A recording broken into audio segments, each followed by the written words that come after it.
So welcome back to my channel, me and my creations. So today we will do about comparative politics and its scope. We have done political theory and its scope. So today we are doing second most dimensions of political science. Let me start. So political comparative politics is the second major dimension of political science. It is also very large and very vast area of study.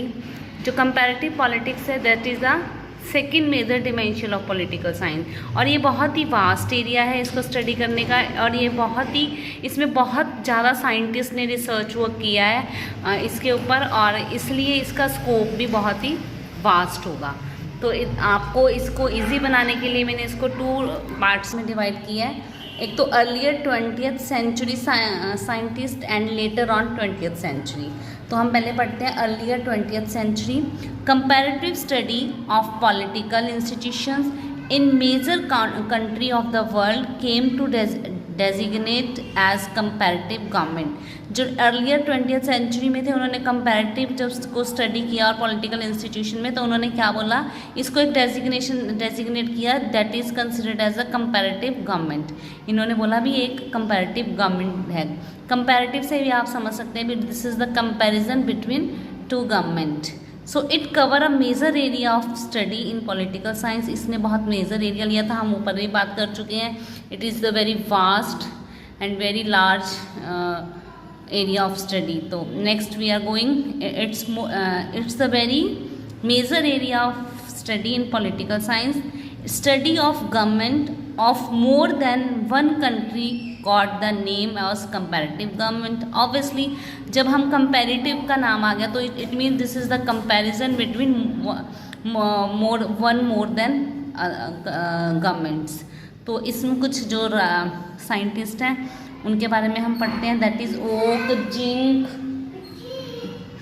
मुनेरियो, C.F. Strong, Herman and other present their study of government of a different countries. इन्होंने अलग अलग country की जो government थी इनको study किया और उसके ऊपर अपने विचार दिए। They compared political institution of various state and particularly Europe in स्टीम of the history and legal similarity and dissimilarity. इन्होंने अलग अलग कंट्री पे पॉलिटिकल इंस्टीट्यूट पे स्टेट्स पे जाके वर्कआउट किया। मेनली इन्होंने यूरोप कंट्री के ऊपर, उनके यूरोप एरिया के ऊपर वर्कआउट किया, उसमें जो जो सिमिलरिटी और डिसिमिलरिटी थी उसके ऊपर काम किया है। नेक्स्ट हम देखते हैं, they tried to judge as which political institution was the best and which government was a better than other। ये क्या कोशिश कर रहे थे, ये कोशिश कर रहे थे ये पता लगाना भी कौन सी गवर्नमेंट अच्छी है और कौन सा इंस्टीट्यूशन बेस्ट परफॉर्म कर रहा है। This is about the earlier 20th century. Now we are going to later on 20th century. So modern political scientists felt dissatisfied with the such as comparative government and they advocate the view that what was needed to study of the actual behavior। ये dissatisfied थे भी, इन्होंने बोला भी जो comparative government है वही नहीं सिर्फ रीड करनी चाहिए, इसके अलावा इन्होंने इंट्रोड्यूस करवाया भी हमें actual behaviour of political structure and process of political system भी उस पर भी वर्कआउट करना चाहिए। कि कंपैरेटिव पॉलिटिक्स में जो उसका स्कोप था that is not considered as a comparative government. They add on, क्या क्या ऐड ऑन किया इन्होंने, actual behaviour of political structure and process of political system.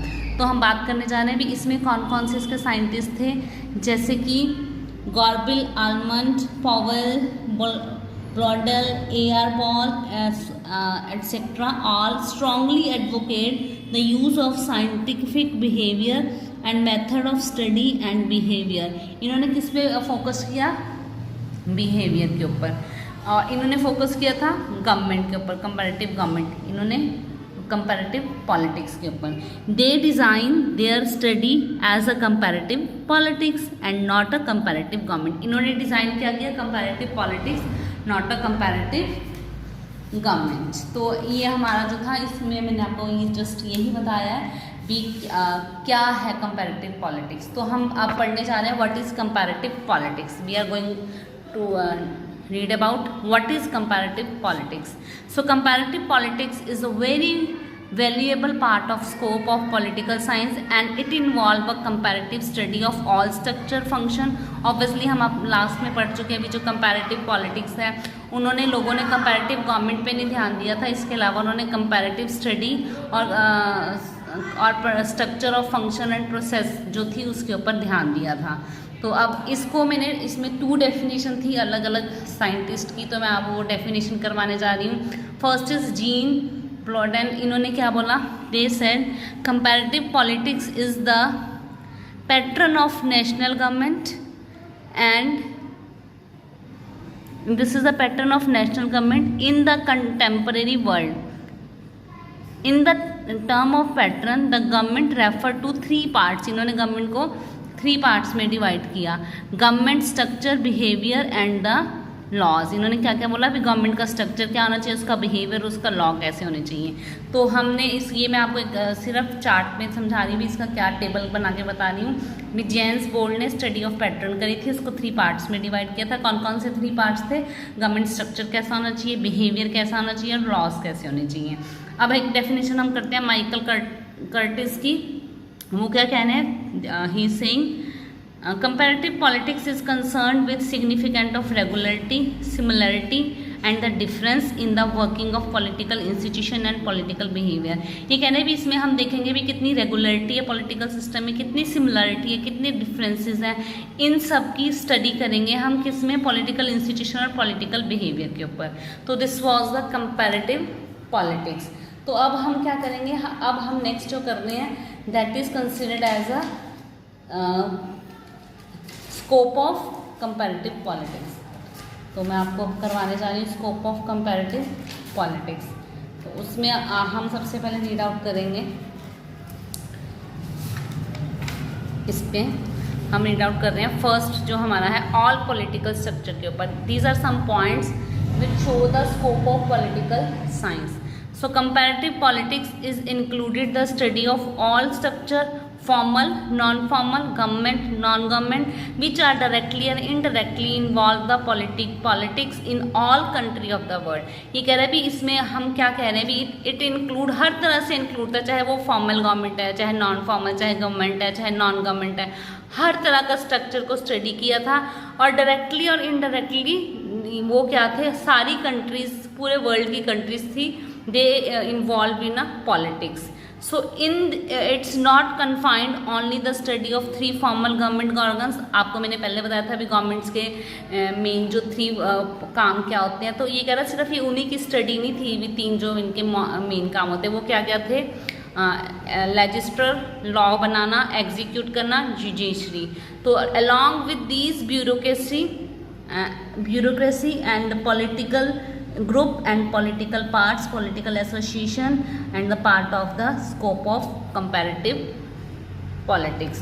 ये कह रहे भी इसमें सिर्फ यही पार्ट नहीं थे, 3 पार्ट्स, लेजिस्लेटिव, एग्जीक्यूटिव और जजमेंट, बल्कि गवर्नमेंट के यही काम नहीं थे, इसके अलावा भी काम थे. उनके क्या काम थे? दीज आर ब्यूरोक्रेसी, इनके इंटरेस्ट ग्रुप बनाना, पॉलिटिकल पार्टीज रेडी करना, पॉलिटिकल एसोसिएशन बनाना. They are so many other works and this is considered as a scope of comparative politics. तो हमने इसमें कुछ नए वर्ड्स पढ़े जैसे कि फॉर्मल, नॉन फॉर्मल, ब्यूरोक्रेसी. तो I am going to tell you just about formal politics. What is formal politics? Formal politics is defined as a political participation under rule and institution. Formal politics क्या होती है? इसमें rule regulations होते हैं, उसके under ही ये politics होती है. Some you can say as a bureaucracy. I will tell you later on. Informal politics is the kind of convention and code behaviour. इसमें रूल रेगुलेशन नहीं, it's a kind of convention and इसमें code behaviour होते हैं. Now we are coming at the bureaucracy. Bureaucracy is defined as a working in a way that has many step to complete a task and a very strict order and rules. इसमें बहुत strict order और काफ़ी तरह की companies participate करती हैं. तो ये तो हमारा जो थे मेन वर्ड्स थे उनको हमने रीड आउट किया था. अब सेकंड पॉइंट जो हमारा आ रहा है वो है स्टडी ऑफ पॉलिटिकल बिहेवियर. तो पॉलिटिकल बिहेवियर में हम पहले भी कर चुके हैं भी कैसा पॉलिटिकल बिहेवियर होना चाहिए, उसमें क्या क्या स्टडी होनी चाहिए, उसमें एक्चुअल बिहेवियर की स्टडी होनी चाहिए और उसमें हमें वोटिंग बिहेवियर के बारे में पता होना चाहिए, पॉलिटिकल पार्टिसिपेशंस के बारे में पता होना चाहिए, लीडरशिप रिक्रूटमेंट्स कैसे होती हैं, लाइट बिहेवियर कैसा होता है. इन सब की स्टडी का जो है वो भी कंपैरिजन हमने कंपैरेटिव पॉलिटिक्स में करना है। So study of similarity and difference. तो comparative politics undertaking as a analysis of the similarity and dissimilarity among the political process and function. इसमें कह रहा है जो पॉलिटिकल प्रोसेस, हम ऑब्वियसली कंपैरेटिव पॉलिटिक्स में हम किसके ऊपर बात कर रहे हैं, पॉलिटिकल प्रोसेस एंड फंक्शन के ऊपर। मैंने आपको एक बार बता दूं भी, अर्लियर 20th में वो कंपैरेटिव गवर्नमेंट पे फोकस कर रहे थे, बट लेटर ऑन जो 20th सेंचुरी थी उसमें उन्होंने फोकस किया पॉलिटिकल प्रोसेस एंड फंक्शंस के ऊपर। तो ये हम इसमें बता रहे हैं भी comparative politics undertaking analysis similarity, किसमें सिमिलरिटीज और डिफरेंस हम देख रहे थे पॉलिटिकल प्रोसेस और फंक्शन में। However the approach is not described logistic and formalistic, similarity and difference are empirically explain and compare. कह रहे जो ये दोनों चीज़ें हैं इनको एक्सप्लेन भी किया जा सकता है और कंपेयर भी किया जाता है। The object is not decide as to which is the best structure. इसका ये कोई ऑब्जेक्ट नहीं है भी क्या क्या इसमें होना चाहिए, इसमें इसका स्ट्रक्चर्स कैसा होना चाहिए, इसका पॉलिटिकल सिस्टम कैसा होना चाहिए। उसके बाद ये क्या कह रहा है, बट इसका मेन ऑब्जेक्ट ये नहीं है भी हमने ये देखना है भी कौन सी गवर्नमेंट अच्छा स्ट्रक्चर है, कौन सी गवर्नमेंट का क्या है, but make the object to systematic analysis of their behaviour. इसमें बिहेवियर की सिमिलरिटीज, उसके क्या एनालिसिस हैं, इसके ऊपर हमने स्टडी करनी है। Not the study which government is going good, इस पर हमने ध्यान नहीं देना है। इसका एग्जाम्पल्स मैंने आपको लेक्चर में दे दिया था। तो ये तो था जो आज का हमारा टॉपिक। तो आशा करती हूँ आपको ये सब समझ आया होगा। Soon I will just upload new videos about the scope of political science. This is the second point and second key dimensions of political science, comparative politics. So take care, bye bye, stay home, stay healthy.